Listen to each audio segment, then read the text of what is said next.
নমস্কার, কথাকলির একটা নতুন ভিডিওতে সকলকে স্বাগত জানাই। আমার রচনার একটা আমি কাল্পনিক জগৎ নিয়ে একটা রচনার সিরিজ তৈরি করছি। এটা কল্পনা জগতের লাস্ট রচনা। একটা সিরিজে থাকলে কেউ যদি খোঁজে তাহলে তার জন্য সুবিধে হবে মনে করেই এটা করা। আচ্ছা, আজকের রচনা হলো যদি প্রজাপতি হতাম। আমি রচনাটা শুরু করছি। রোজ সকাল হলেই মা স্নান করে বাগানে যায় ফুলের সাজি হাতে নিয়ে, আর সেই সময়টায় মায়ের পিছু পিছু আমিও ঢুকে পড়ি রং বেরঙের দুনিয়ায়। বেল, জুঁই, টগর, অপরাজিতার ভিড়ে মা প্রায়ই হারিয়ে যায়, আর সেই সময় আমি খেলা করি ফুলেদের পাশে পাশে উড়ে বেড়ানো আমার প্রজাপতি বন্ধুদের সাথে। ওদের ছোট্ট পাখাগুলো আমার আঙ্গুলে লাগলে কেমন আনন্দে মন ভরে ওঠে।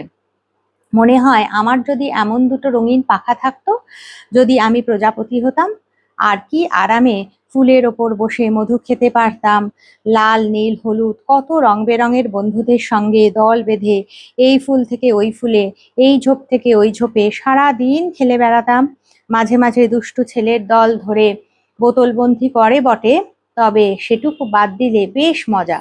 স্কুলে যাওয়া নেই, সকাল বিকেল বই খাতা নিয়ে পড়তে বসার তাড়া নেই, শুধুই পাখা মেলে উড়ে বেড়ানো আর পৃথিবীটা নিজের রঙে আরো একটু বেশি রঙিন করে সাজিয়ে দেওয়া। আঙ্গুলের দুই ফাঁকে আলতো করে যখন ওদের ধরি, যখন ওরা আমার কাঁধে মাথায় এসে নির্ভয় বসে, ওদের হালকা শরীরের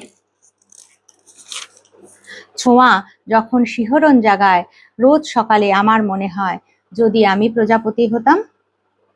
আমার রচনাটা আমি এখানেই শেষ করলাম। বন্ধুরা, আমার রচনা যদি ভালো লাগে লাইক, শেয়ার, সাবস্ক্রাইব করবেন, বন্ধুদের সাথে একটু শেয়ার করবেন। আসলে কিছু কমেন্ট পেলে ভিডিও করার উৎসাহটা বাড়ে।